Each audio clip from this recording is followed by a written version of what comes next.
మొత్తం రాజకీయమే, ఏది మాట్లాడినా రాజకీయమే. రాజకీయం తప్ప సమాజంలో ఇంకొక కోణమే లేదా అసలు? ఇలాంటి అంటే ఆ నాయకుడికి సంబంధించిన బిడ్డలనో కోడళ్లనో వారి భార్యలను మాట్లాడినప్పుడు స్పందిస్తున్న సమాజంలోని ఈ సోషల్ మీడియా సోకాల్డ్ వాళ్ళందరూ ఎందుకు మరి ఈ బిడ్డకు జరిగినప్పుడు ఎందుకు స్పందించడం లేదు? స్పందించాల్సిన అవసరం ఉంది. ఒక తీన్మార్ మల్లన్న సమస్య, సరే తను రాజకీయ నాయకుడు కావచ్చు, తను ఏదైనా చేయొచ్చు, తన ఎజెండాస్ ఏమైనా ఉండొచ్చు, కానీ సంఘటన జరిగినప్పుడు ఇమ్మీడియట్లీ అక్కడికి వెళ్ళడం, స్టేషన్కి వెళ్ళి నిలదీయడం జరిగిందా లేదా? అదే పని మిగతా రాజకీయ పార్టీలు ఎందుకు చేయడం లేదు? బీఆర్ఎస్ పార్టీ కూడా శ్రీనివాస్ గౌడ్ గారు వీళ్ళందరూ కూడా వెళ్ళి డీజీపీ శివధర్ రెడ్డి గారిని కలిసినట్టున్నారు. మరి అంటే ఇప్పటి వరకు కూడా 4-5 రోజులు ఘటన జరిగి 4-5 రోజులు అయినప్పటికీ కూడా ఎందుకు ప్రభుత్వం స్పందించలేదు అనేదే ప్రశ్న.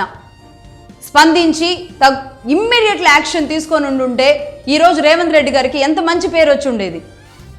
తన కులమైనా సరే తప్పు చేసిన వాడిని క్షమించలేదు అనే ఒక ఇది వెళ్ళినప్పుడు ఒక యువ నాయకుడిగా, యువ సీఎంగా అయిన రేవంత్ రెడ్డి గారికి ఎంత మంచి పేరు వచ్చి ఉండేది.